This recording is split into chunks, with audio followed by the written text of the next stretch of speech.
Panji Gumilang itu mempunyai 360 rekening bank. 145 rekening kami bekukan 2 hari yang lalu. Kemarin kami menemukan 295 sertifikat tanah hak milik SHM. 295 yang SHM-nya atas nama Panji Gumilang, anak dan istrinya.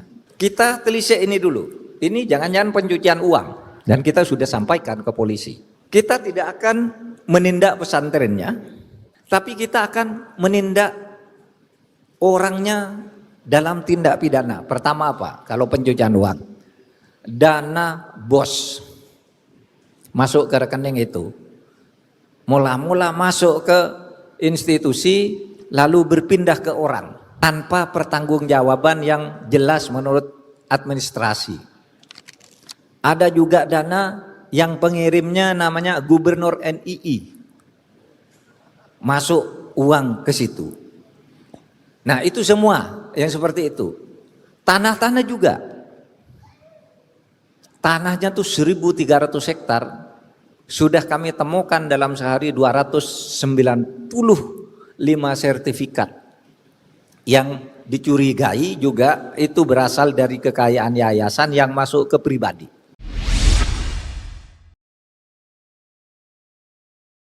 Assalamualaikum warahmatullahi wabarakatuh. Alhamdulillahirabbil alamin wa bihi nasta'in ala umurid dunya waddin. Asyhadu an la ilaha illallah wa asyhadu anna Muhammadar Rasulullah. Yang terhormat Profesor Dr. Abdul Ghafur, pengasuh Pondok Pesantren Sunan Derajat. Kemudian Ketua Robitoh Ma'ahid Islamiyah Nahdlatul Ulama RMI PBNU, Bapak Kiai Haji Khodri Arif, dan Sekretaris Robitoh Ibu Hajah Hindun Anissa. Kemudian di sini ada Kiai Masdar Farid Masudi, Kiai Ulil Absar Abdallah, dan para pengasuh pondok pesantren dari berbagai daerah di Jawa maupun di Indonesia. Ini pakai dialog ya. Ya, ini pakai dialog, jadi saya memberi pengantar aja sedikit. Nanti kita lebih enak tanya jawab biar lebih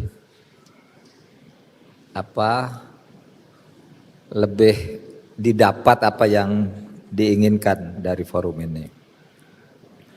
Saudara, saya mulai dengan hal-hal yang sudah kita tahu semua sebagai pemancing saja. Pertama, tidak dapat dibantah oleh siapapun bahwa peranan pondok pesantren itu sangat besar, artinya dalam berdirinya Negara Kesatuan Republik Indonesia, baik perannya di dalam menyusun ideologi atau pedoman hidup bersama di dalam bernegara, penuntun atau kesepakatan hidup bersama dalam bernegara, maupun secara fisik kemudian merebut, mempertahankan dan mengisi kemerdekaan. Ketika negara Indonesia akan merdeka dulu, pemerintahan Jepang, pemerintah penjajahan Jepang membentuk BPUPK, Badan Penyelidik Usaha Persiapan Kemerdekaan. Di situ ulama dari berbagai ormas Islam dan dari berbagai pesantren ikut masuk, sehingga turut memberi warna bagi lahirnya ideologi Pancasila sesudah melalui perdebatan, istikharah dan dalil-dalil yang saling dikemukakan dengan penuh retorik sehingga akhirnya Indonesia merdeka. Begitu Indonesia merdeka, Belanda tahun 46 masuk lagi. Alasannya ada konvensi Wina, negara jajahan yang penjajahnya kalah perang dunia kedua harus mengembalikan negara jajahannya itu ke negara penjajah sebelumnya.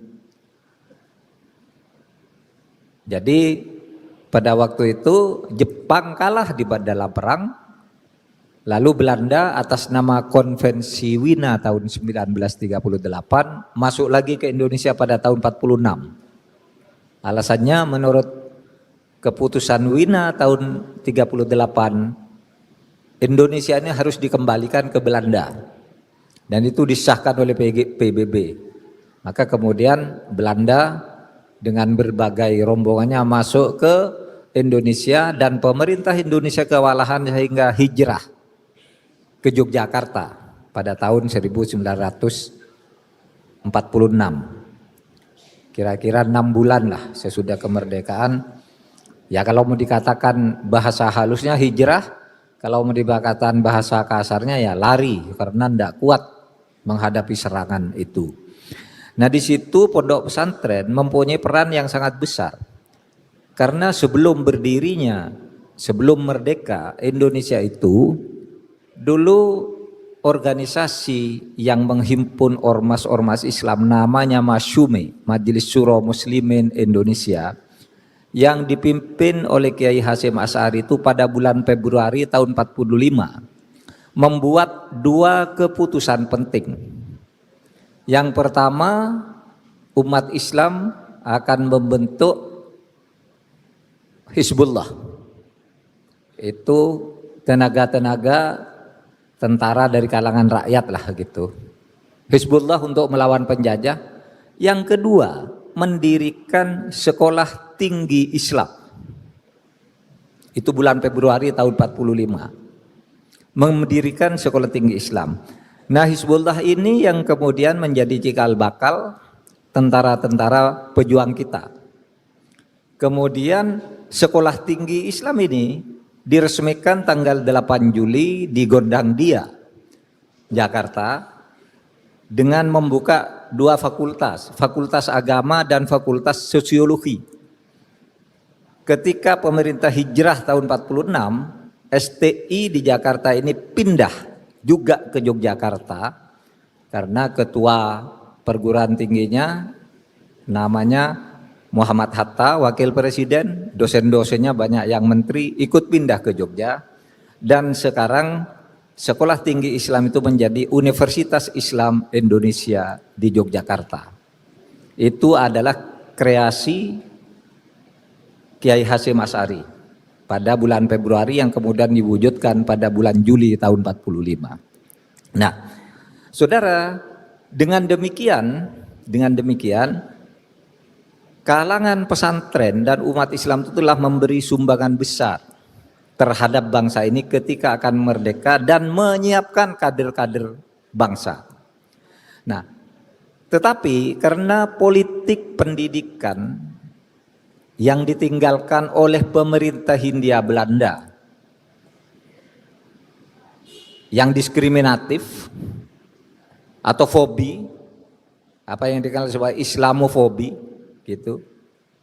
Maka pada waktu itu sesudah Indonesia merdeka banyak sekali pejuang-pejuang dari kalangan pesantren, dari kalangan umat Islam, anak-anak muda Islam, tokoh-tokoh Islam itu tidak tertampung di tugas-tugas pemerintahan dari negara yang baru ini. Nah, pondok pesantren ini kemudian kembali ke pesantren untuk mendidik lagi anak-anak muda Islam. Tetapi ada juga yang marah. Kami yang berjuang, kok kami tidak bisa menjadi tentara, tidak bisa menjadi kolonel, tidak bisa menjadi kopral, tidak bisa duduk di kantor-kantor pemerintahan. Kenapa? Karena tidak ada ijazahnya. Kenapa tidak ada ijazah? Karena zaman penjajahan orang Islam itu diisolasi, tidak boleh sekolah. Ya sekolahnya paling SD gitu.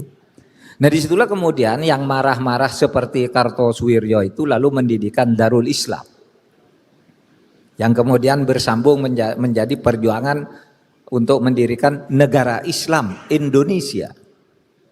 Yang kemudian ini terus masih ada ekor-ekornya sampai sekarang, sehingga ada ribut-ribut soal Panji Gumilang sekarang ini. Iya itu sejarahnya dari situ. Jadi Panji Gumilang ini, saudara sekalian, dulu induknya adalah negara Islam Indonesia.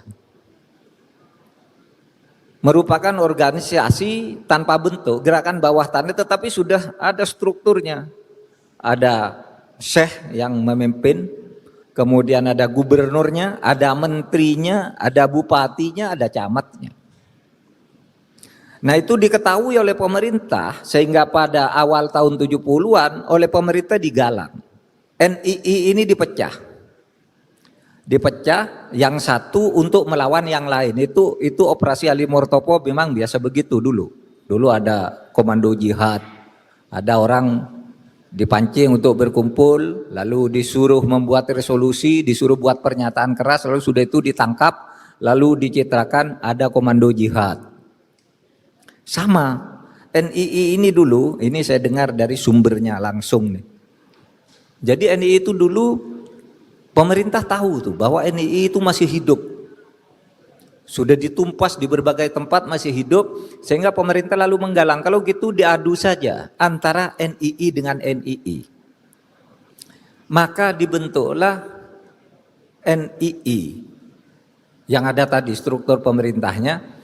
Yang kemudian dari NII ini salah satu wilayahnya itu Komandemen 9, itu yang sekarang menjadi Al Zaitun itu. Jadi sebenarnya itu bentukan pemerintah pada waktu itu, tapi sesudah kalau apa kira-kira kalau pakai sholawatnya orang NU itu mengadu NII dengan NII itu sama dengan sholawat asgil itu. Wa asgilidz dzalimin bidzalimin. NII adu aja sama NII kan hancur sendiri, kira-kira begitu. Nah, saudara, kemudian sesudah merasa nyaman dengan pemerintah, merasa aman, kemudian Panji Gumilang ini memecahkan diri. Menampilkan sosok Al-Zaitun yang seperti sekarang itu, tapi di balik ini latar belakang sejarahnya dan pengikut-pengikutnya itu masih banyak yang memang ideologinya NII. Nah oleh sebab itu kalau saudara bertanya kepada saya, mau diapakan Al-Zaitun itu? Ada yang mengatakan, Pak, dibubarkan saja Pak itu. Itu berbahaya. Saudara, sampai sekarang pemerintah itu tidak pernah membubarkan pesantren. Dan saya berpikir kita jangan membuat presiden untuk membubarkan pesantren. Pesantren ngeruki yang melahirkan banyak teroris, mulai dari Abu Bakar Ba'asyir dan cabang-cabangnya itu, taruhlah disebut dihukum karena undang-undang terorisnya. Pesantrennya tidak dibubarkan. Karena begini, kalau kita membubarkan pesantren nanti jadi presiden, suatu saat kalau ada orang lain yang berkuasa, visinya beda dengan kita, cara memandang Islam beda dengan kita, cara menghadapi negara beda dengan kita, bisa saja pesantren-pesantren kita yang dibubarkan. Oleh sebab itu kita berpikir tidak usah bubarkan pesantren. Terus gimana? Panji Gumilangnya itu, saudara, Panji Gumilangnya itu yang kita tindak secara hukum, bukan pesantrennya. Pesantren nanti kita bina, karena secara resmi pesantren itu memang tidak pernah melahirkan teroris. Pesantren itu alumni-alumninya bagus, kurikulumnya juga bagus, tapi yang dibalik itu yang kita tindak. Apa yang kita tindak? Kalau yang dari pemerintah nih, yang dari pemerintah itu kita laporan tindak pidana saja. Kalau majelis ulama itu melaporkan penistaan agama, Itu bukan pemerintah yang melaporkan. Kalau kita tindak pidana pencucian uang, pengumpulan uang diduga secara ilegal menurut saksi-saksi dan pelakunya, yang itu kemudian disamarkan seakan-akan menjadi uang halal. Saudara, pesantren Az-Zaitun dengan Raden Panji Gumilang itu mempunyai 360 rekening bank. 145 rekening kami bekukan 2 hari yang lalu karena dugaan pencucian uang. Ada uang-uang masuk ke situ sangat mencurigakan dan dikeluarkan juga secara sangat mencurigakan. Kemarin kami menemukan 295 sertifikat tanah hak milik SHM. 295 yang SHM-nya atas nama Panji Gumilang, anak dan istrinya. Kita telisik ini dulu. Ini jangan-jangan pencucian uang dan kita sudah sampaikan ke polisi. Kita tidak akan menindak pesantrennya, tapi kita akan menindak orangnya dalam tindak pidana. Pertama apa? Kalau pencucian uang, dana bos masuk ke rekening itu, mula-mula masuk ke institusi lalu berpindah ke orang tanpa pertanggungjawaban yang jelas menurut administrasi. Ada juga dana yang pengirimnya namanya Gubernur NII, masuk uang ke situ. Nah, itu semua yang seperti itu. Tanah-tanah juga. Tanahnya tuh 1.300 hektar. Sudah kami temukan dalam sehari 295 sertifikat. Yang dicurigai juga itu berasal dari kekayaan yayasan yang masuk ke pribadi. Nah, dalam tindak pidana seperti ini kita coba gitu. Yang dilaporkan oleh masyarakat tentang penistaan atau penodaan agama, ya biar berproses. Polisi mempunyai ukuran-ukuran hukumnya sendiri gitu untuk menentukan itu.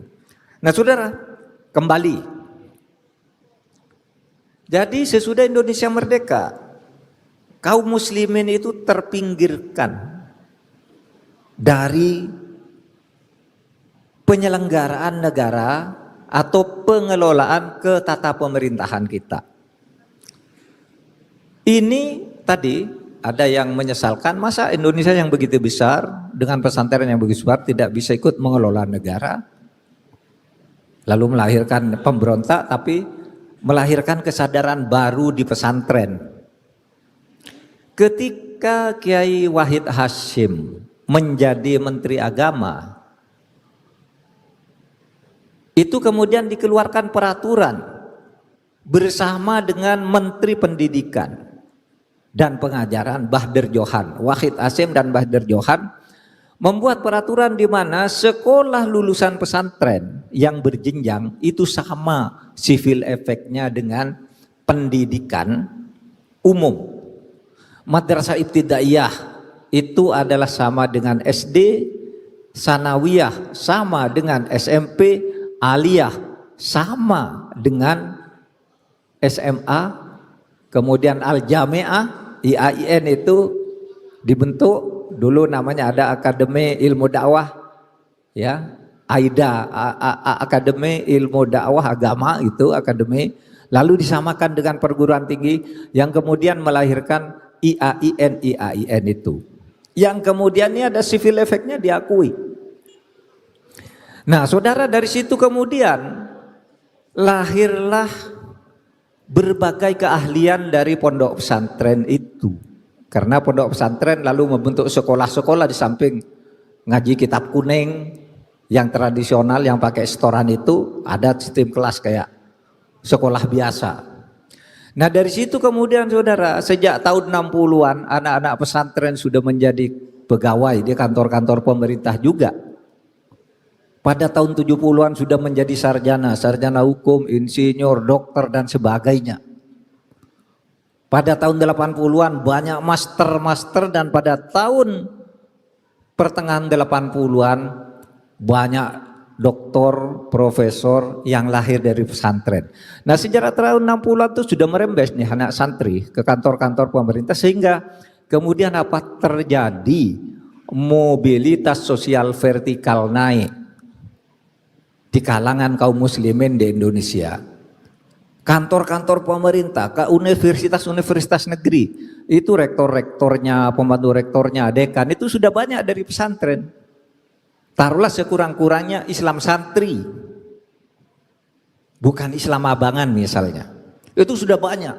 Sekarang ini profesor-profesor hampir semuanya itu adalah anak-anak Islam yang baik, kayak yang dari PMII, dari HMI, dari NU, dari Muhammadiyah. Menteri-menteri juga sudah banyak. Itu apa? Karena pesantren mengadaptasikan diri dengan perkembangan negara ini. Sehingga saudara sekalian, saya selalu menolak keras ketika ada orang mengatakan di Indonesia ini terjadi politik Islamofobi. Islamofobi itu apa? Politik anti-Islam. Fobi itu benci kepada Islam atau takut kepada Islam sehingga harus disingkirkan. Saya katakan tidak ada sekarang. Dulu mungkin tahun 45 karena peninggalan Belanda. Sistem pendidikan peninggalan Belanda tahun 45 sampai tahun 50 lah. Kita ini tersingkir. Orang Islam dianggap udik, kampungan, tidak bisa apa-apa. Sekarang udah menguasai berbagai keahlian. Sampai dengan tahun 60-an kemungkinan menteri-menteri sulit dicari dari santri, kecuali mungkin yang mewakili partai politik, bukan mewakili profesi. Itu pun sedikit, jatahnya ya kira-kira menteri agama saja gitu. Sekarang sudah bisa jadi apa saja. Anak-anak lulusan pesantren yang sudah mengadaptasikan diri dengan perkembangan Indonesia baru. Coba, saya kira saya sebaya dengan ya lebih mudah sedikit dengan Profesor Abdul Ghafur. Saya kira-kira seangkatan, segenerasi dengan Kiai Masdar. Saudara, ketika kami sekolah pelajar dulu, bayangan kita kalau polisi, tentara itu ndak Islam. Jahat, kejam itu polisi. Tentara juga. Ndak ada yang bisa ngaji, ndak apa gitu. Kira-kira begitu dulu. Tapi saudara, sekarang di kantor-kantor polisi itu sudah ada masjid, sudah ada majelis taklim, Kapolrinya pinter ngaji, Panglima TNI-nya rajin sholat, yang dulu tidak terbayangkan. Sekurang-kurangnya pada saat saya jadi Menko Polhukam pertama itu, Pak Hadi Cahyanto, Panglima, itu teman saya sering bepergian bersama. Kalau waktunya sholat dia pamit, saya mau sholat dulu di bandara atau di mana. Pak Tito itu dengan saya menjadi imam dan khotib sholat Jumat kalau kunjungan kerja ke daerah-daerah. Enak tuh.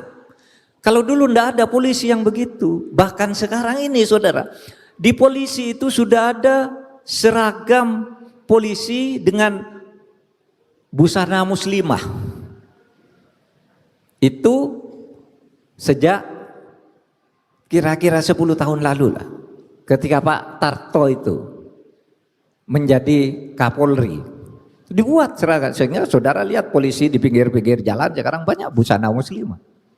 Yang dulu itu dianggap kampungan, dianggap produk madrasah gitu, madrasah yang itu madrasah dulu. Nah sekarang enggak, madrasah sudah pakai hijab semua.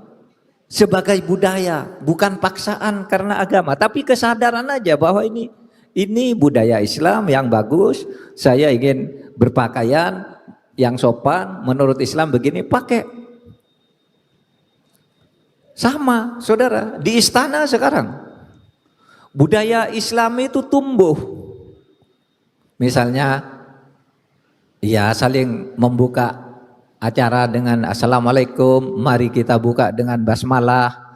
oh ini waktunya sholat asar kita skor dulu gitu tuh kalau rapat di istana. Ada sholawatan berjanji di istana. Hidup. Dulu tidak terbayangkan itu bisa masuk.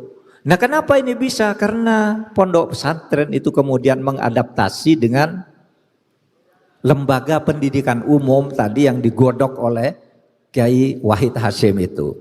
Nah, saudara, sekarang ini kita sudah punya 27 universitas Islam negeri yang hebat-hebat. Dulu waktu saya sekolah, Mas Farid sekolah, itu kalau sekolah di sekolah agama kira-kira ya dianggap sebelah mata, dianggap sekolah kelas 2 lah. IAIN itu apa dibandingkan dengan UGM, dibandingkan dengan ITB. Sekarang kita sudah punya 27 UIN, bukan IAIN, UIN. Yang sejajar dan tidak kalah hebatnya dengan universitas-universitas besar di negeri ini. Udah punya 27. Kita punya undang-undang pesantren sekarang ini. Ya. Jadi saudara, mari kita bawa Islam ini untuk ikut mengelola negara ini dengan sebaik-baiknya. Pertama jangan dibawa ke radikalisme. Jangan konfrontatif terhadap negara lalu menganggap penyelenggara negara ini bukan Islam. Islam semua. Itu hanya karena proses persaingan politik aja yang menyebabkan yang satu jadi, satu tidak, kan gitu. Itu bukan urusannya Islam dan tidak Islam, bukan urusannya Islamofobi. Tidak ada Islamofobi itu.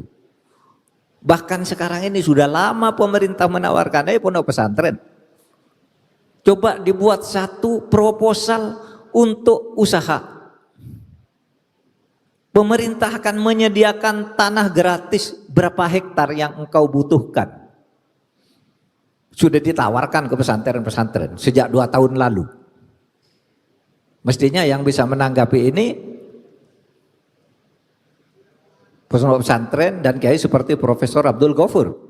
Bisa saja buat proposal, saya perlu ini, usaha ini, modalnya dari sini, cash flow-nya begini, proyeksi keberhasilannya begini, saya perlu sekian hektar dengan fasilitas ini. Negara udah mengumumkan. Tapi sampai sekarang dapat dikatakan belum ada yang berani membuat proposal seperti itu. Resmi diumumkan oleh pemerintah. Karena apa?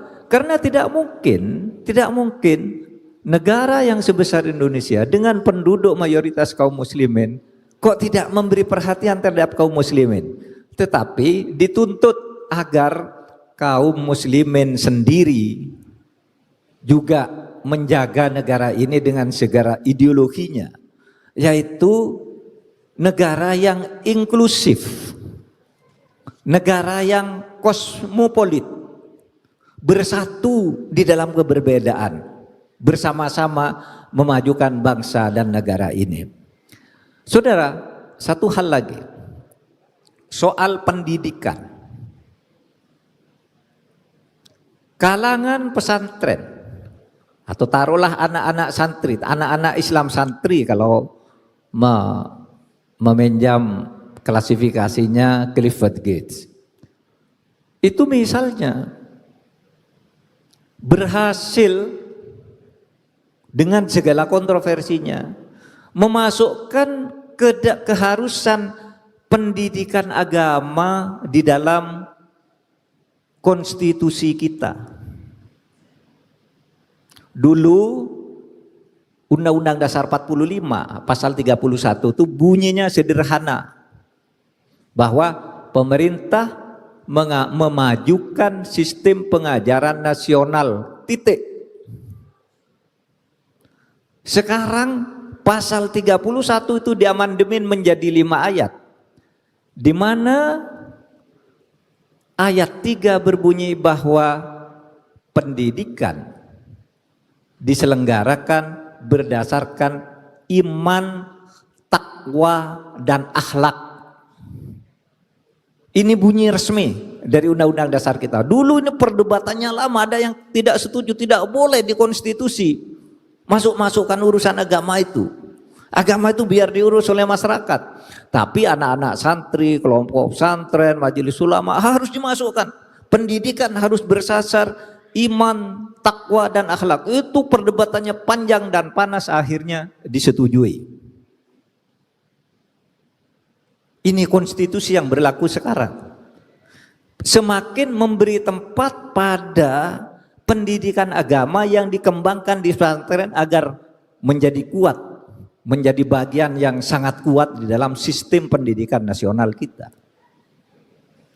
Pasal 5 Undang-Undang nomor 31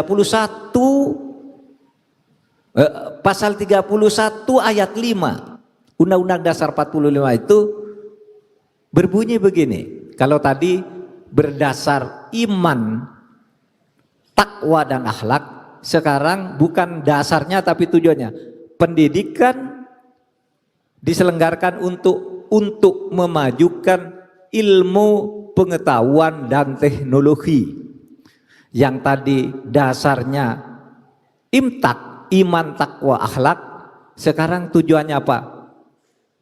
Memajukan ilmu pengetahuan dan teknologi, iptek. Masuk tuh sistem pendidikan pesantren. Sudah itu disusul dengan lahirnya Undang-Undang nomor 19. Apa? Undang-Undang pesantren. Ketika saya menjadi ketua MK, saya pernah membatalkan satu undang-undang yang oleh banyak orang tidak disadari bahwa itu mengancam kehidupan pesantren. Apa itu? Undang-undang itu adalah undang-undang tentang Badan Hukum Pendidikan, BHP. Undang-undang tentang Badan Hukum Pendidikan. Bagus itu. Apa? Isinya bagus karena di situ setiap lembaga pendidikan, formal dan non formal, itu supaya dikelola dengan manajemen yang baik agar menjadi lebih maju dan akuntabel. Akuntabilitas itu harus diartikan setiap lembaga pendidikan harus mencatat setiap pemasukannya dan melaporkan kepada negara agar tidak disalahgunakan. Bagus kan itu? Bagus. Tetapi ketika diuji ke MK hampir ditolak pengujian itu. Tapi saya pernah hidup di pesantren. Saya katakan loh, kalau pendidikan harus dicatat siapa yang memberi lalu dilaporkan ke negara, itu pesantren bisa bubar. Di pesantren itu kiai-kiai mana mencatat pemasukan? Ini dikasih Pak Ulil sekian untuk membangun ini, dicatat semua. Catat semua, bisa bubar. Nah, ada kiai itu kadang-kala nerima bangunan, ada saya menggedung itu, ada yang nanggung, sudah kiai saya yang bangun, gimana mempertanggungjawabkannya dalam bentuk administrasi keuangan. Ada yang bentuknya bisyarah ini uang begini ditumpuk-tumpuk lalu beli semen, ditumpuk-tumpuk beli sekolah. Oleh sebab itu ketika itu Undang-Undang BHP itu saya batalkan. Saya katakan ini membahayakan lembaga pendidikan pesantren kalau ini dibiarkan. Itu yang waktu itu ribut, undang-undang begitu bagus kok Anda batalkan. Saya bilang, iya karena saya melihat celah suatu saat mungkin pemerintah sekarang ini tidak apa-apa dengan pesantren. Suatu saat kalau zaman sudah berputar ada orang tidak suka dengan pesantren. Nah ini semua pesantren diaudit. Yang tidak bisa mempertanggungjawabkan keuangannya, tarik, diurus oleh negara, dilebur ke pendidikan negara atau dibubarkan. Ini saudara, sehingga hal-hal yang seperti ini harus terus kita perjuangkan. Oleh sebab itu, pada akhirnya saya ingin mengatakan mari kembangkan bapak-bapak dan ibu semua ini adalah pewaris para ulama terdahulu di sini yang terus mengembangkan dan memimpin pondok pesantren yang sekarang memang sudah harus beradaptasi. Adaptasinya apa? Sederhana aja. Kalau dulu dikatakan pendidikan agama itu ada dua. Pendidikan itu ada dua. Satu pendidikan agama, dua pendidikan umum.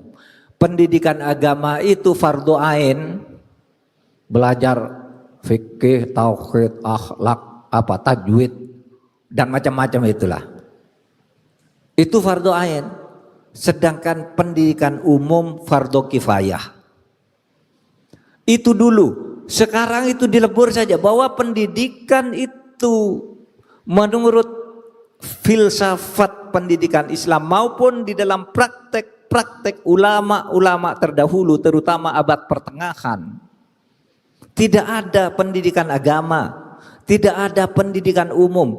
Semua ilmu yang dikembangkan di dalam pendidikan itu ada dalam rangka bertakwa kepada Allah, melaksanakan perintah Allah. Oleh sebab itu, orang-orang dulu itu hebat-hebat, ilmu fikihnya hebat. Misalnya ilmu umum seperti ilmu kedokterannya, seperti Al-Razi, Ibnu Rushdi, Ibnu Sina, bahkan Abu Hanifah. Itu bukan hanya ahli fikih, tapi juga ahli ilmu-ilmu yang sekarang disebut ilmu umum.